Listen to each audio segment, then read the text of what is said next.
Hello दोस्तों, कैसे हैं आप सभी। आशा करते हैं आप सभी एकदम स्वस्थ होंगे। आप सभी का बहुत बहुत स्वागत है हमारे यूट्यूब चैनल ट्रिक हिंदी पर। दोस्तों, आज की इस वीडियो में एक बार फिर से हम लोग करने वाले हैं हिंदी की प्रैक्टिस क्लास। इस क्लास में आपको जितने भी प्रश्न कराए जाएंगे वो सभी आपके पेपर की दृष्टि से बहुत ही महत्वपूर्ण होने वाले हैं, तो वीडियो को अंत तक जरूर देखना। चलिए बिना किसी समय को गवाए अपनी इस वीडियो को शुरू करते हैं। बात कर लेते हैं पहले प्रश्न की। पहला प्रश्न है, मानव शब्द से विशेषण बनेगा। पहला ऑप्शन हमें दिया गया है मनुष्य, दूसरा ऑप्शन मानवीकरण, तीसरा ऑप्शन मानवता, चौथा ऑप्शन मानवीय। तो मानव शब्द से विशेषण बनेगा हमें बताना है। यहाँ पे बहुत बच्चे गलत करते हैं इस प्रश्न को। यहाँ पर आपसे विशेषण पूछा गया है, तो पहले प्रश्न का सही उत्तर होगा ऑप्शन नंबर डी, मानवीय। बहुत सारे बच्चे क्या करते हैं, वो मानवीय ना लगा करके मानवता लगा देते हैं, जो कि हमारी भाववाचक संज्ञा होती है। यहाँ हमसे विशेषण पूछा गया है, तो विशेष तौर पर इस बात का ध्यान रखना है। पहले प्रश्न का सही उत्तर ऑप्शन नंबर डी हो जाएगा। बात करते हैं अगले प्रश्न की, जो कि है वस्तु स्थान भाव व विचार के द्योतक शब्द को क्या कहते हैं। पहला ऑप्शन संज्ञा, दूसरा ऑप्शन सर्वनाम, तीसरा ऑप्शन विशेषण, चौथा ऑप्शन विशेष्य। तो वस्तु स्थान भाव विचार के द्योतक शब्द को कहते हैं हम संज्ञा। ऑप्शन नंबर ए इस प्रश्न का सही उत्तर हो जाएगा। संज्ञा हमारा सही उत्तर है इस प्रश्न का। बात करते हैं अगले प्रश्न की, जो कि है तुम्हारे घर कौन आया। इनमें कौन किस प्रकार का सर्वनाम है। पहला ऑप्शन निश्चयवाचक, दूसरा ऑप्शन प्रश्नवाचक, तीसरा ऑप्शन संबंधवाचक और चौथा ऑप्शन निजवाचक। तो तुम्हारे घर कौन आया, यहाँ पर जो कौन है वो हमें बताना है। तो कौन आप सभी जानते हैं कि ये हमारा प्रश्नवाचक सर्वनाम। ऑप्शन नंबर बी इस प्रश्न का सही उत्तर होगा। कौन हमारा प्रश्नवाचक सर्वनाम दिया गया है। बात करते हैं अगले प्रश्न की, जो कि है कर्म के आधार पर क्रिया के कितने भेद होते हैं। पहला ऑप्शन पूर्वकालिक क्रिया, दूसरा ऑप्शन अकर्मक क्रिया, तीसरा ऑप्शन सकर्मक क्रिया और चौथा ऑप्शन बी और सी दोनों। तो कर्म के आधार पर मैंने आपको बताई है क्रिया दो प्रकार की होती है, एक सकर्मक क्रिया और अकर्मक क्रिया। ऑप्शन नंबर डी इस प्रश्न का सही उत्तर हो जाएगा। बी और सी दोनों, यानी कि सकर्मक और अकर्मक दोनों प्रकार की कर्म के आधार पर होती है। पूर्वकालिक क्रिया वो होती है जब एक क्रिया को करने के पश्चात दूसरी क्रिया को प्रारंभ करते हैं। बात करते हैं अगले प्रश्न की, निम्न में से अशुद्ध वाक्य कौन सा है। पहला ऑप्शन हमें दिया गया उषा दिन दिन रामायण पढ़ती है, दूसरा ऑप्शन हम स्वयं आपसे मिलेंगे, दूसरा ऑप्शन मैंने चांदी के बर्तन खरीदे और चौथा ऑप्शन प्रत्येक व्यक्ति बुरा नहीं होता। तो अशुद्ध वाक्य हमारा यहाँ पर ऑप्शन नंबर ए उषा दिन दिन रामायण पढ़ती है, ये अशुद्ध दिया गया है। ऑप्शन नंबर ए इस प्रश्न का सही उत्तर हो जाएगा। बात कर लेते हैं अगले प्रश्न की, जो कि है एकाएक बाजार में नेताजी आ पहुँचे। हमें बताना है वाक्य में अवयव कौन सा है। पहला ऑप्शन कालवाचक क्रिया विशेषण, दूसरा ऑप्शन स्थानवाचक क्रिया विशेषण, तीसरा ऑप्शन रीतिवाचक क्रिया विशेषण और परिमाणवाचक क्रिया विशेषण। एका एक बाजार में आ पहुँचे, तो जहाँ भी एका एक देखने को मिले वहाँ पर हमारा होता है रीतिवाचक क्रिया विशेषण। ऑप्शन नंबर सी इस प्रश्न का सही उत्तर हो जाएगा। बात कर लेते हैं हम अगले प्रश्न की, जो कि दिया गया है कोठी के पीछे पेड़ है, रेखांकित अंश क्या है। तो यहाँ पे हमारा जो पीछे शब्द है वो हमसे पूछा गया है कि क्या है। पहला ऑप्शन संबंध बोधक अव्यय, दूसरा ऑप्शन समुच्चय बोधक अव्यय, तीसरा ऑप्शन विस्मय आदि बोधक अव्यय और चौथा ऑप्शन ये हमें निपात दिया गया है। तो इस प्रश्न का सही उत्तर ऑप्शन नंबर ए हो जाएगा, संबंध बोधक अव्यय। यहाँ पर वो बता रहा है हमें संबंध की पेड़ कहाँ पर है, कोटी के पीछे। बात कर लेते हैं अगले प्रश्न की, जो कि हमसे पूछा गया है निम्नलिखित में से कौन सा पक्षी का पर्यायवाची है। पहला ऑप्शन हमें दिया गया बसंत दूत, दूसरा ऑप्शन सुआ, तीसरा ऑप्शन पखेरु, चौथा ऑप्शन सिखी। तो यहाँ पर जो हमारा सही उत्तर होगा वो होगा ऑप्शन नंबर सी, पखेरु। पखेरु शब्द हमारा पक्षी का पर्यायवाची होता है। बाकी तीन हमारे गलत दिए गए हैं, सही उत्तर ऑप्शन नंबर सी हो जाएगा। अब हम बात कर लेते हैं अगले प्रश्न की, जो कि है विशिष्ट का विलोम क्या होगा?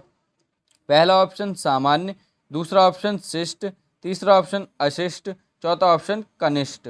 तो विशिष्ट का विलोम हमारा यहाँ पर कौन सा हो जाएगा, हमसे ये पूछा गया है। तो विशिष्ट का विलोम आप सभी को पता भी होगा। ऑप्शन नंबर ए इस प्रश्न का सही उत्तर हो जाएगा। सामान्य हमारा विशिष्ट का विलोम होता है, या फिर सामान्य का विलोम विशिष्ट हो जाता है। बात करते हैं अगले प्रश्न की, जो कि है सवाल जवाब, बहस, हुज्जत या दिए गए उत्तर पर उत्तर के लिए एक शब्द। यानी कि किसी ने आपसे सवाल पूछा, जवाब दिया, बहस हुज्जत हो गई, दिए गए उत्तर पर उत्तर दे दिया।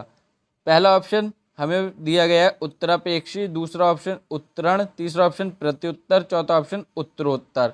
तो ये हमारा ऑप्शन नंबर सी इस प्रश्न का सही उत्तर प्रत्युत्तर हो जाएगा।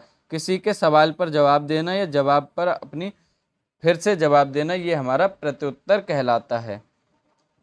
बात करते हैं अगले प्रश्न की, शैतान की आंत, इस मुहावरे का उपयुक्त अर्थ कौन सा होगा?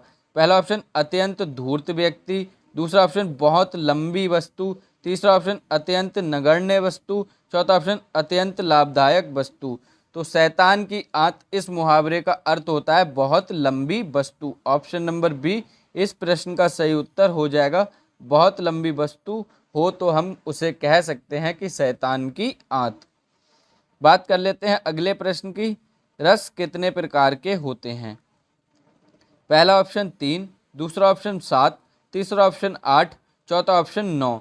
तो रसों के प्रकार हमारे 9 होते हैं। ऑप्शन नंबर डी इस प्रश्न का सही उत्तर है। और आपसे पूछा जाए कि भरत मुनि ने कितने रस माने हैं, तो भरत मुनि ने माने हैं हमारे 8 रस। भरत मुनि के द्वारा रस माने गए हैं 8। आपको इस बात का भी ध्यान रखना है।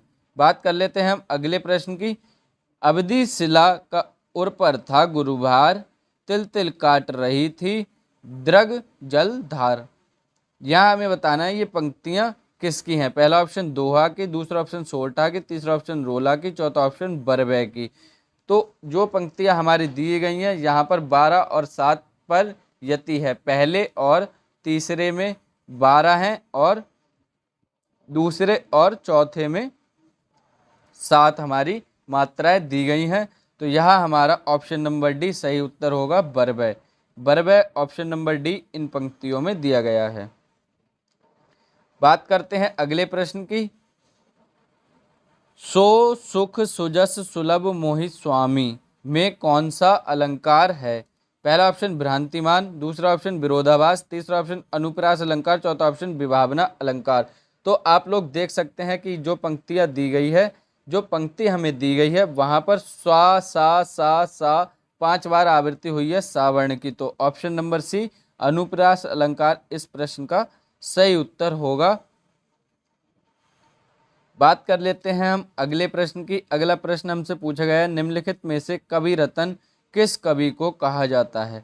पहला ऑप्शन महादेवी वर्मा, दूसरा ऑप्शन सत्यनारायण, तीसरा ऑप्शन गया प्रसाद शुक्ल, चौथा ऑप्शन जनार्दन प्रसाद झा। तो इस प्रश्न के सही उत्तर की बात करें तो ऑप्शन नंबर बी इस प्रश्न का सही उत्तर होगा। सत्यनारायण को हम कवि रत्न कवि के नाम से जानते हैं।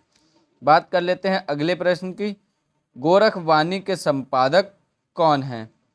पहला ऑप्शन रामचंद्र शुक्ल, दूसरा ऑप्शन हजारी प्रसाद द्विवेदी, तीसरा ऑप्शन श्याम सुंदर दास, चौथा ऑप्शन पीताम्बर दत्त बड़थवाल।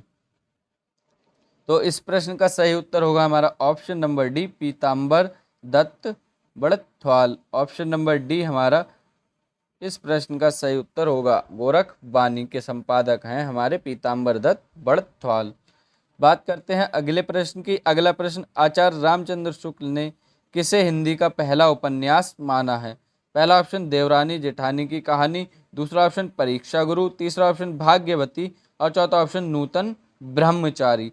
तो आचार्य रामचंद्र शुक्ल ने हमारा हिंदी का पहला उपन्यास माना है परीक्षा गुरु को। ऑप्शन नंबर बी इस प्रश्न का सही उत्तर हो जाएगा। परीक्षा गुरु को हमारा पहला उपन्यास आचार्य रामचंद्र शुक्ल के द्वारा माना गया है।